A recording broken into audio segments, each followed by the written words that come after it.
पता चला है कि ऐसे बहुत सारे लैब्स मौजूद है जिनमें ह्यूमन एलियन हाइब्रिड बनाया जाता है और उस लैब से पैदा होने वाले ना ही इंसान होते हैं ना ही एलियन।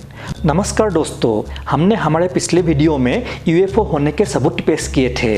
नहीं देखा है तो आई बटन पर क्लिक करके देख सकते हैं। तो आज पेश है एलियंस होने का सबूत।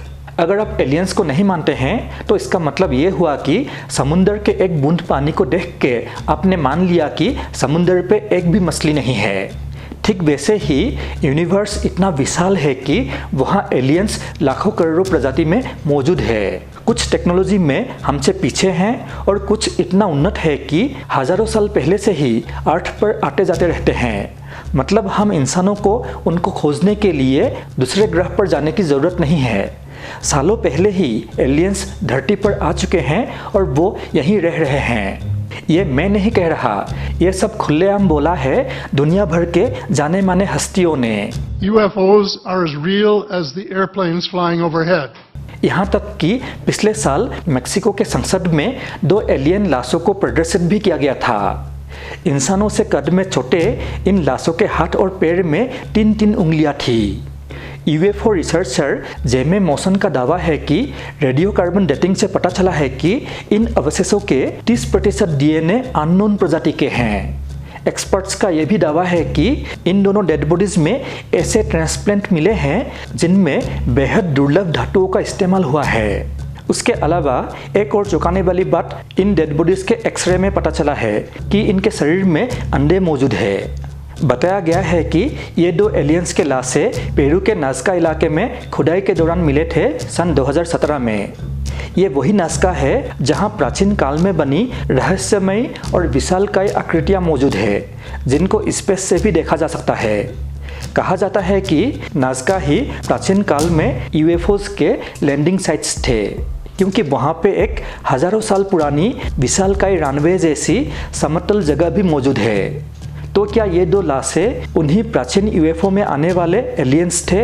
हो सकता है, क्योंकि इन एलियन लाशों की प्रदर्शनी से 2 महीने पहले ही यूएस नेवी के पूर्व intelligence officer major David Grusch ने अमेरिकी संसद में सबके सामने एलियंस के बारे में हैरान करने वाले खुलासे किए थे। उन्होंने संसद में दावा किया था कि सन 1930 में अमेरिका को एक दूसरे ग्रह का क्रेस्ट स्पेसक्राफ्ट मिला था। उस यूएफओ के अंदर एलियंस के डेड बॉडीज भी मिले थे और उसके बाद से ही अमेरिका एलियंस और यूएफओ टेक्नोलॉजी पर रिसर्च कर रही है। ये तो था सन 1930 का बात। उसके बाद भी 1947 के रॉसवेल यूएफओ इंसिडेंट के बारे में तो सभी जानते हैं। तब भी अमेरिका को एक क्रेस्ट यूएफओ और उसके अंदर एलियंस के लाशें मिली थी, पर बाद में उस घटना को एक वेदर बैलून क्रैश बोल के छिपा दिया गया। शायद 1930 के यूएफओ क्रैश और 1947 के यूएफओ क्रैश के बीच में कुछ संबंध है। हो सकता है कि 1930 के क्रेस्ट यूएफओ को ढूंढने के लिए ही 1947 में दोबारा एलियंस आए थे और वो भी क्रैश हो गया। यहाँ तक कि सन 1953 में भी एक और यूएफओ क्रैश हुआ था एरिजोना के किंगमैन इलाके में, और इस इंसिडेंट को किंगमैन यूएफओ क्रैश कहा जाता है। पर इस बार एक एलियन जिंदा बच गया, जिसको अमेरिकी सेना ने पकड़ लिया और नेवादा के ग्रूम लेक ले गए, साथ में उस यूएफओ को भी। और उसी जगह पे बाद में सीक्रेट मिलिट्री टेस्टिंग साइट और एयरफोर्स फैसिलिटी एरिया 51 स्थापित हुआ। और उसी एरिया 51 में सन 1960 से काम करने वाले former US navy and air force pilot captain Bill यूहाउस ने सन 2000 में उस जिंदा एलियन का वहाँ होने के बात को दुनिया को बता दिया।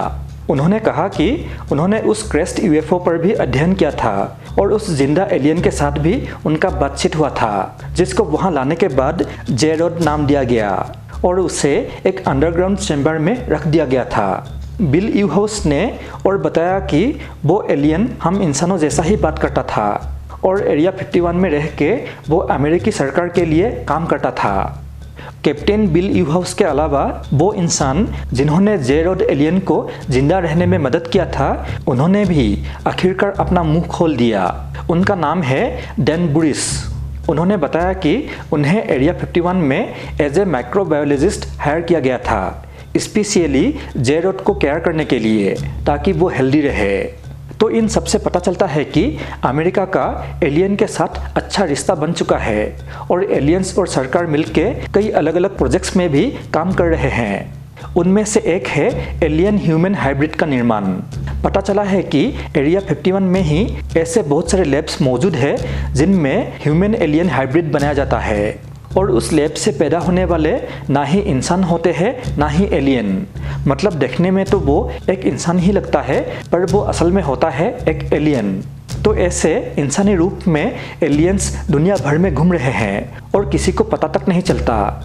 और इस बात का भी संसद में सबके सामने खुलासा किया था कनाडा के पूर्व रक्षा मंत्री पॉल हाइलर ने सन 2014 में। That there are live ETs on Earth at this present time, working with the United States government. और उनके इस खुलासे के एक साल बाद ही कैलिफोर्निया में एक मुर्दा एलियन ह्यूमन हाइब्रिड पुलिस के हाथ लग भी गए।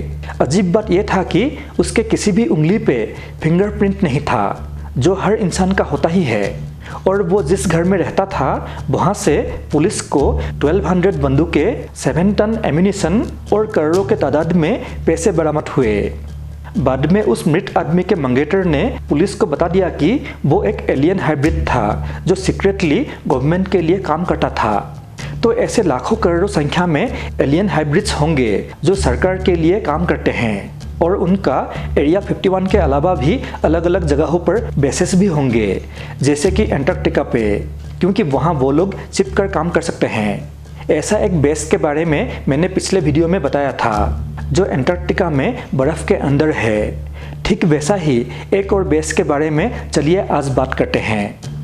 सन 2018 में यूएस नेवी में काम करने वाले एक शख्स ने बताया था कि उन्हें साउथ पोल भेजा गया था रिसर्च टीम के साथ सन 2003 में। तब वहां उन्होंने बर्फ़ के बीच एक काले रंग का बिल्डिंग देखा था जिसका थोड़ा हिस्सा बर्फ़ के ऊपर था और बाकी हिस्सा बर्फ़ के नीचे था, जो काले रंग के मजबूत पत्थर से बना हुआ था। और उसके अंदर दाखिल होने का जो दरवाज़ा था वो भी बहुत ही विशाल था। लेकिन जब उन्होंने उस दरवाजे को सिर्फ एक उंगली से दबाया तो वो भारी भरकम दरवाज़ा आसानी से खुल गया। और जब वो लोग अंदर दाखिल हुए तब कमरे के दीवारें, फर्श और सीलिंग हरे रंग में ग्लो करने लगी, पर सोर्स ऑफ लाइट का पता नहीं चला। उसके बाद बाहर फ्रीजिंग टेम्परेचर होने के बावजूद अंदर का तापमान सामान्य था, गर्म था। और अंदर जाते ही उन्होंने देखा कि दीवारों पर हायरोग्राफिक डिजाइन बने हुए थे जैसे कि पिरामिड्स के अंदर होते हैं। उन लोगों को पता नहीं चला कि वो था तो क्या था। तो मैं तो कहूँगा कि वो था एक रिसेप्शन एरिया, क्योंकि असल एलियन सिटी तो उसके नीचे मौजूद है। जैसे कि मैंने पिछले वीडियो में बताया था कि सन 1946 में यूएस नेवल ऑफिसर और एक्सप्लोरर एडमिरल रिचर्ड बर्ट को एंटार्क्टिका के बर्फ के अंदर एक एलियन सिटी मिला था। ऐसा हो सकता है कि ये एलियन सिटी वहाँ पर हजारों साल पहले से ही मौजूद है, पर इंसानों को पता नहीं था। और हो सकता है कि इस सिटी के बारे में एरिया 51 में रखा हुआ जे रॉड एलियन ने इंसानों को बताया और तब से इंसान और एलियन मिलके काम कर रहे हैं किसी खास मकसद पर। और वो क्या मकसद हो सकता है हम बात करेंगे हमारे अगले एपिसोड में। तो दोस्तों, ये था एलियंस असल में होने का वीडियो सबूत के साथ। आपको ये वीडियो कैसा लगा मुझे कमेंट करके ज़रूर बताएं। और इस तरह का अनदेखा सच वाली वीडियोस देखते रहने के लिए हमारे इस चैनल को सब्सक्राइब करके रखें। तो आज का वीडियो देखने के लिए बहुत बहुत धन्यवाद। जल्दी से मिलेंगे एक नए वीडियो के साथ। तब तक के लिए नमस्कार।